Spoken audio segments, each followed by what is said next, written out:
Hey there, how you going? Guys. Oh, well, there's one of you. We got Scotty coming too. There he is. Here he is. It's the wrong way around there. Hey, there you go. Oh, Hi. there he is. Sorry, we got held up. Oh, that's okay. You're not even that late. I'm used to people being like way later than this. Oh, good, good. And I have to say, Scott, I have that exact T-shirt, so I'm glad I didn't wear that. Yeah. Hey. Yeah, well, I almost picked up a Bronx shirt this morning. There you go. There you go. Represent. Hey. How you guys doing? It's early in the morning, right?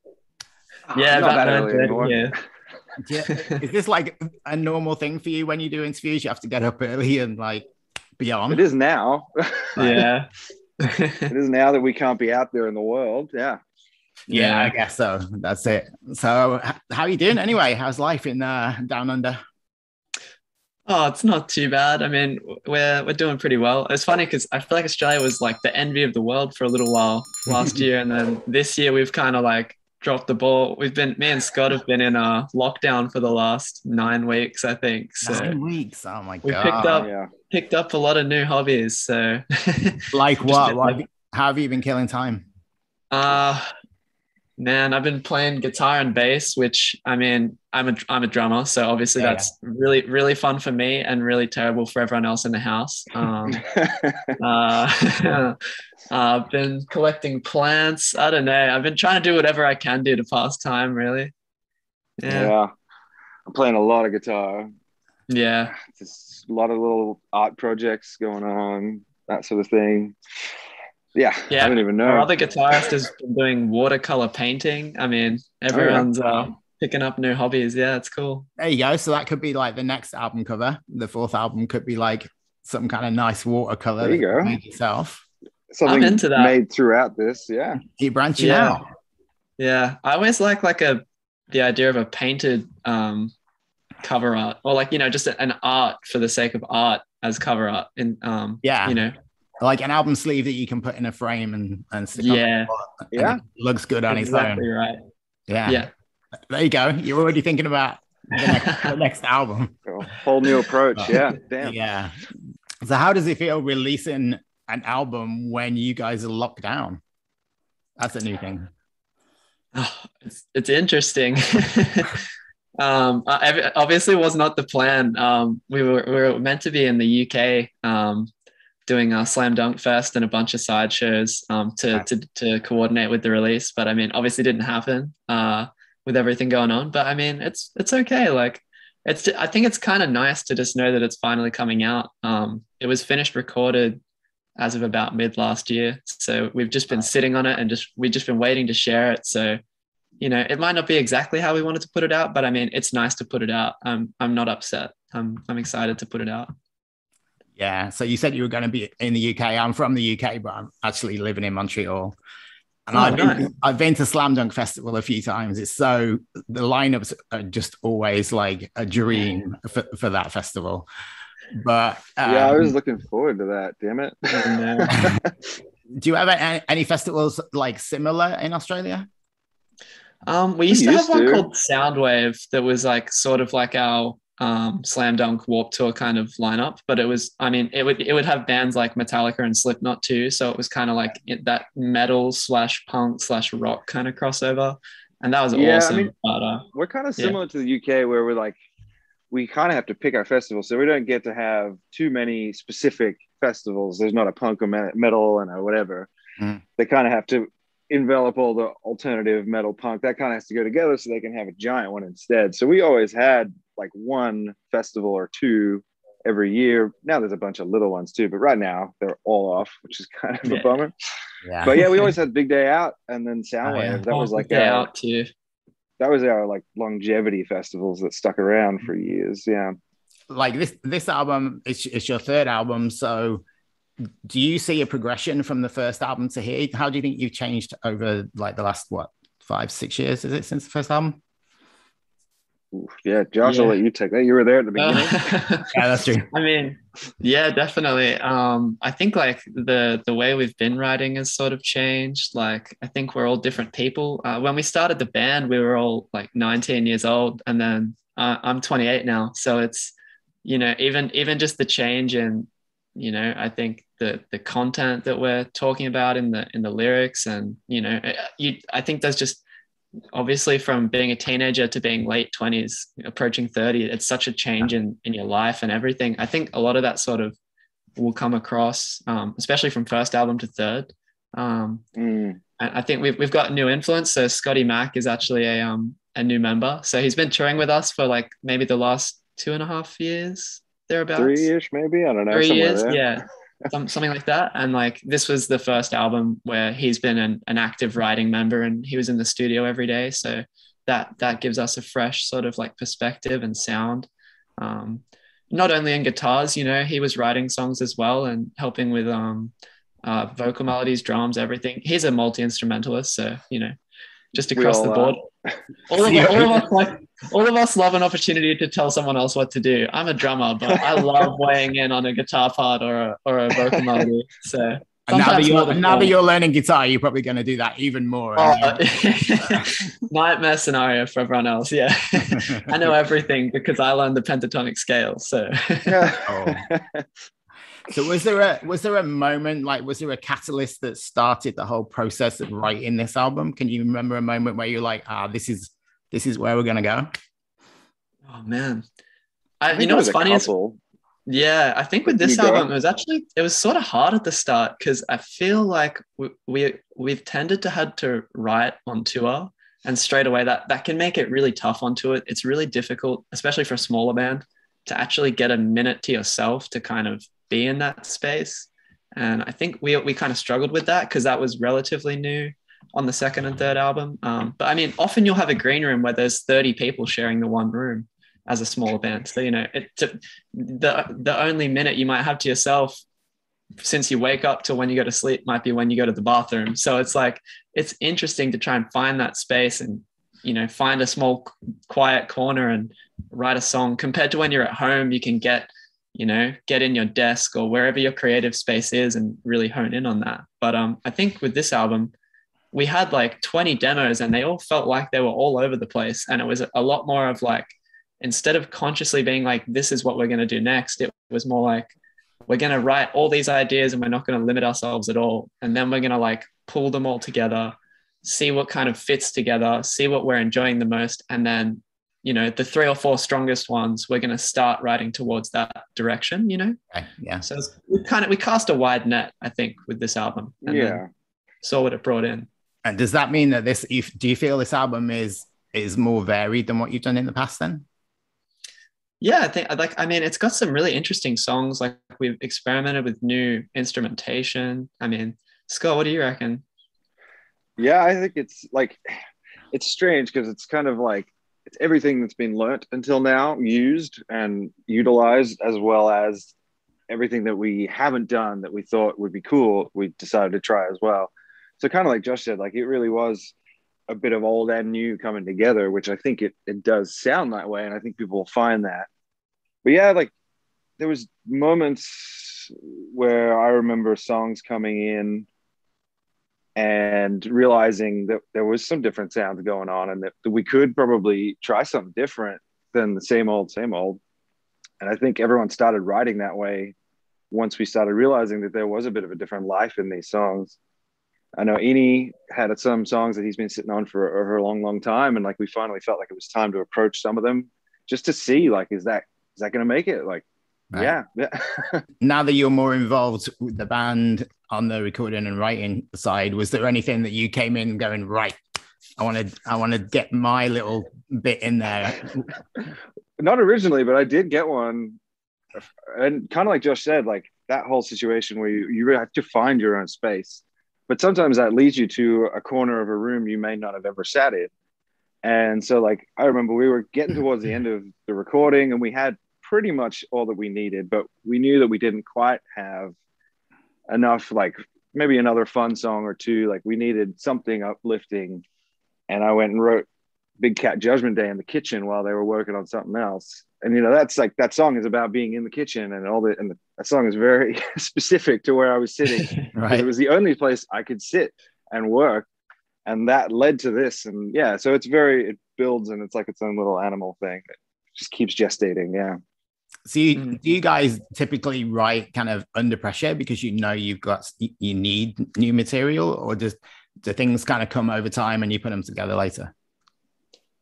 I think it's a combination of both. Yeah, I think like, for instance, I think Cult was actually a demo. That was the second single, I think. But that was actually a demo that Innie had on his computer since like 2013 or 2014. So it's like 7 years old. I'd never even heard it. He'd never even showed it to us. But I remember he showed us and I was like, dude, this is sick. Like, yes, we should do this. And then some of the other songs, like Scott said, Big Cat Judgment Day, I think that might have been song 8 or 9. We came out with 10. So, you know, I don't know if that was the last one we wrote, but like some of them we were definitely writing in the studio. And that's always, it's that healthy bit of pressure of like, okay, we're paying to be here. You know, we have 8 weeks. If someone doesn't write a song, if someone doesn't kind of do this right now, we're not going to have an album. The label's going to be mad. We're going to be mad at ourselves. We spent all this money to be in the studio. You know, it's kind of like that.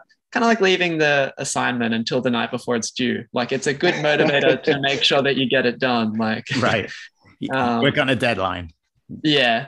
Yeah. So I think it's a bit of both. Like, I think sometimes it's just squeezing out those last few songs, and it can be really good too. Cause I feel like that's sometimes when you're at your best, cause you've just spent weeks writing songs, crafting songs, recording songs. Yeah. So I did like that previously when we've been recording, we've been like, okay, the first week we do drums and bass, and then it's very much like building the song week by week with layers. So, you know, for me, that's really boring because I'm a drummer. So everything's done in 2 or 3 days.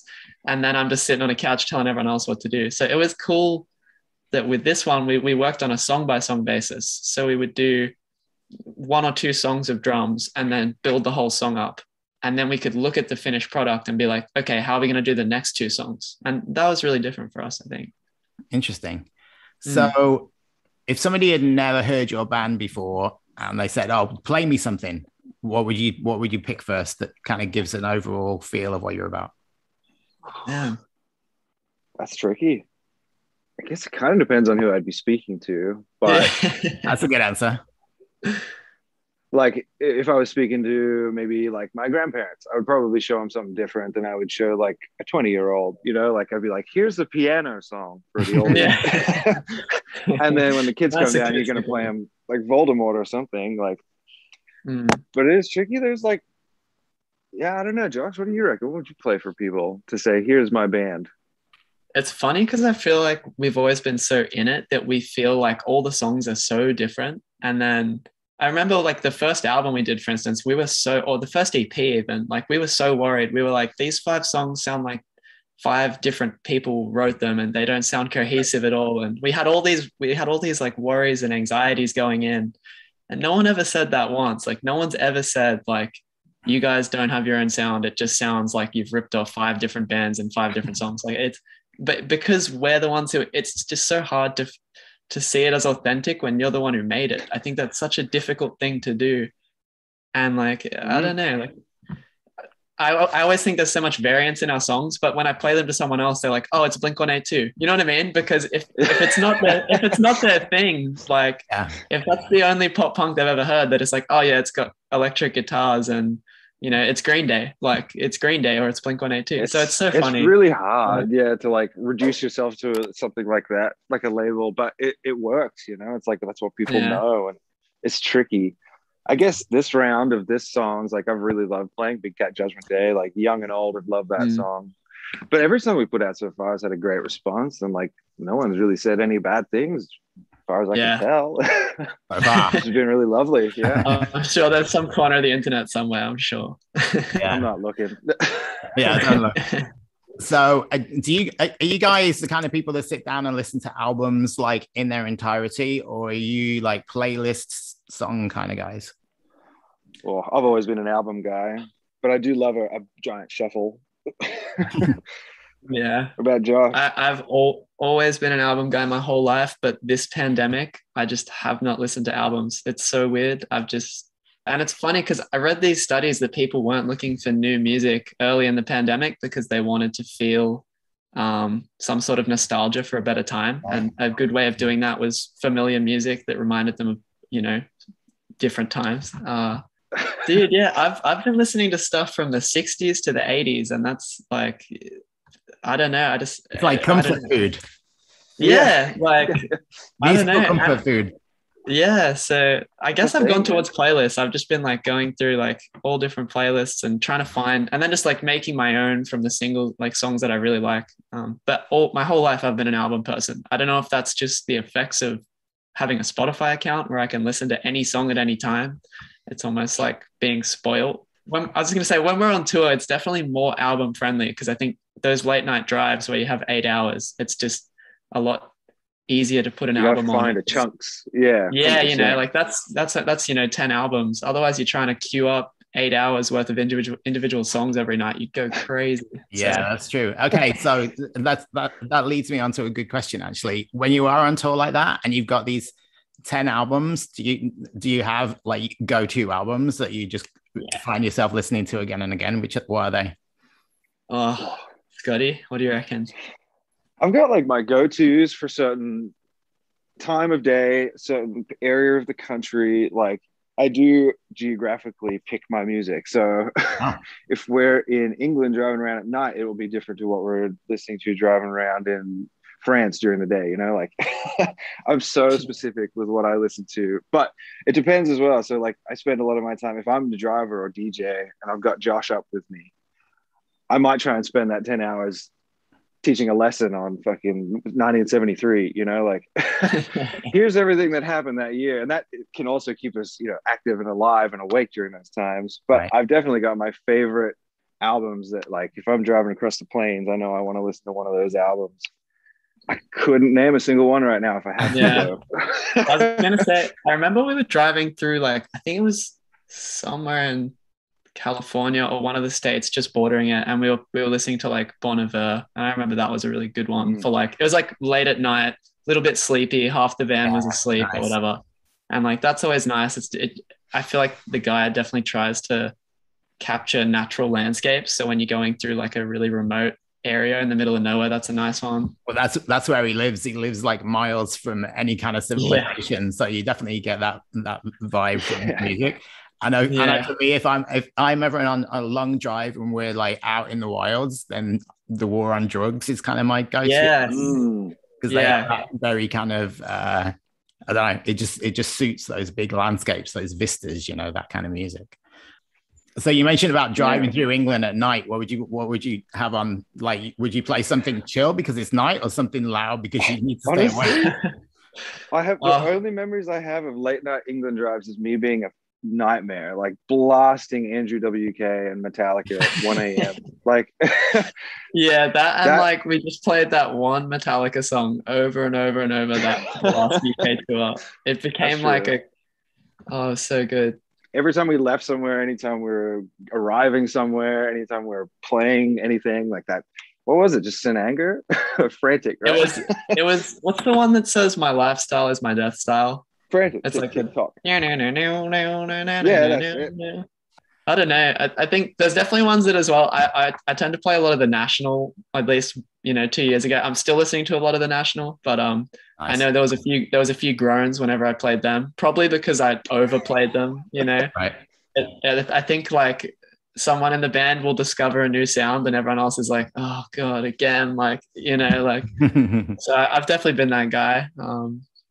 But I think we go through a lot of different, depends how much alcohol's been drunk, depends how sleepy the vibe is, depends if people are like G'ing up or going to sleep. I remember last trip I spent like a full day of like driving from England to like Germany or wherever it was. It was a massive day. And I just spent the entire day playing like classical music and film scores. And that was beautiful, driving around with these massive rolling hills and just Hans Zimmer playing. That was lovely.